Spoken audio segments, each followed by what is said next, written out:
Гонщиков КамАЗ-Мастер не могут сломить даже финансовые трудности и технические новшества со стороны организаторов. Почему нас боятся на всех континентах и в чем секрет успеха татарстанских пилотов? Чемпионских путь камазовцев изучал Алмаз Гафиятов.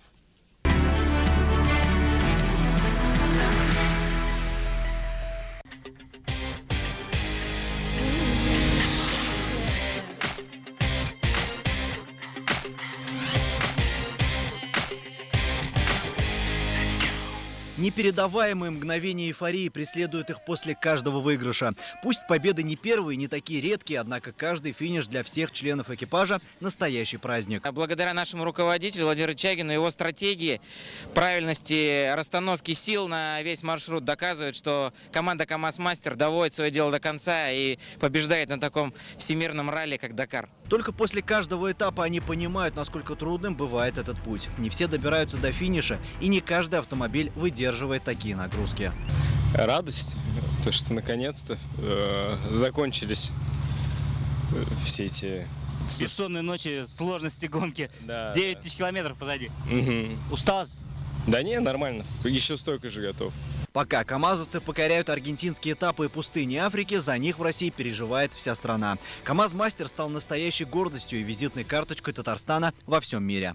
Когда в Татарстане устанавливается минусовая температура, пилоты команды КамАЗ-Мастер отправляются в жаркую Аргентину. И по словам некоторых спортсменов, температура в кабине порой достигает 50 градусов. Такую нагрузку выдержит не каждый. И подготовка у спортсменов должна быть практически как у космонавтов.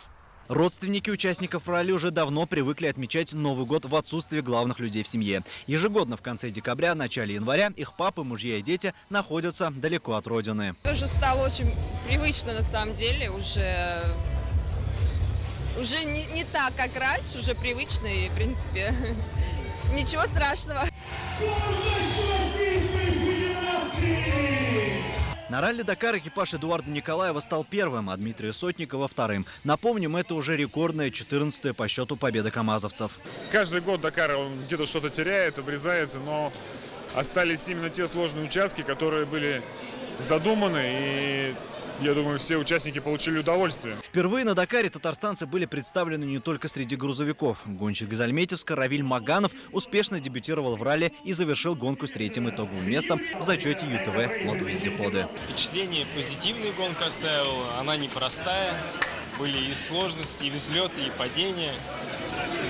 Как говорится, за Дакар проживаешь такую короткую свою жизнь. С Равилем мы много обсуждали, говорили перед стартом, во время гонки, что должна быть марафонская тактика, марафонская идеология. И я очень рад, что Равиль очень быстро все воспринимает, быстро на все реагирует и действительно проявил себя как настоящий марафонец. В этом году победа далась команде особенно тяжело. Еще до начала гонок участие КамАЗа было под вопросом. Финансовые проблемы плюс постоянные требования организаторов ралли-рейда по изменению моторов для грузовых автомобилей. Нас никакими трудностями не испугаешь, дух у нас никаким регламентом не отнимешь, он у нас боевой, русский, татарстанский. После небольшого отдыха ребята вновь начнут подготовку. Впереди шелковый путь, запланированный на июль этого года. Гонка пройдет по территории России, Казахстана и Китая. И главный фаворит на ралли известен каждому. Алмаз Гафиятов, Ильшат Аюпов, Фуат Гайсин, Андрей Корсинский, Булат Шафигуллин, Альберт Шафигуллин, ТНВ, Аргентина, Набережные Челны.